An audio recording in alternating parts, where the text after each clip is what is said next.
دجال کے حوالے سے میں ایک چھوٹا سا تبصرہ کروں گا، لیکن مختصر طور پر اگر دجال کی پوری کہانی کو آپ سمجھنا چاہیں تو وہ 3 منٹ میں سمجھ سکتے ہیں۔ دنیا اپنی ٹیکنالوجی میں اتنی ترقی کر چکی ہوگی کہ جس کا تصور میں اور آپ کر نہیں سکتے۔ آج دنیا جس طرح چل رہی ہے، آئندہ 20 سال میں جو ہونے جا رہا ہے اس کا شاید ہم خوابوں میں بھی تصور نہیں کر سکتے۔ ٹیکنالوجی بہت اوپر چلی جائے گی، اور اس زمانے میں اللہ سبحانہ و تعالیٰ اس دجال کے فتنے کو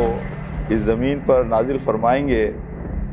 3 سال ایک سخت قحط کا زمانہ ہوگا اس پوری دنیا میں، اور احادیث میں اور روایات میں آتا ہے کہ مومن ان 3 سالوں میں اس طرح سے گزارا کریں گے جس طرح فرشتے اللہ کے ذکر کے ذریعے اپنا گزارا کرتے ہیں، کہ فرشتوں کو کسی رزق کی ضرورت نہیں ہوتی، کسی کھانے پینے کی ضرورت نہیں ہوتی۔ اور اس کے بعد حضرت عیسیٰ کا نزول ہوگا یروشلم کے قریب ایک مسجد میں، وہ نماز فجر پڑھیں گے، اور نماز فجر کے بارے میں جو روایات ملتی ہیں کہ امام نماز کی امامت کریں گے، آپ سے کہا جائے گا کہ آپ امامت کریں گے لیکن آپ امام کے پیچھے نماز پڑھتے ہیں۔ نماز فجر کے بعد آپ گیٹ پر تشریف لائیں گے، حضرت عیسیٰ علیہ السلام یروشلم کے سامنے آپ کے دجال ہوگا، اور دجال سے آپ کی کوئی لڑائی نہیں ہوگی،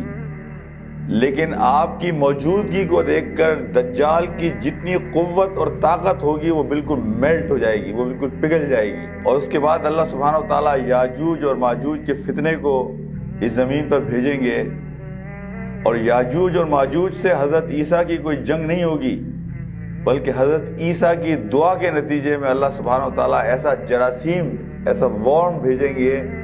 کہ جو یاجوج اور ماجوج کی پوری فوج کو لگے گا، اور پوری دنیا ان کی لاشوں سے بھر دی جائے گی۔ اور پھر اللہ سبحانہ و تعالیٰ بارش بھیجیں گے، اور اس بارش سے ان ساری لاشوں کا صفایا ہوگا، اور اس کے بعد اس پوری دنیا سے تمام مومن اٹھا لیے جائیں گے۔ کوئی ایمان والا اس دنیا میں باقی نہیں رہے گا، اللہ کے باغی اور کافر اس دنیا میں باقی رہ جائیں گے، اور اس کے بعد قیامت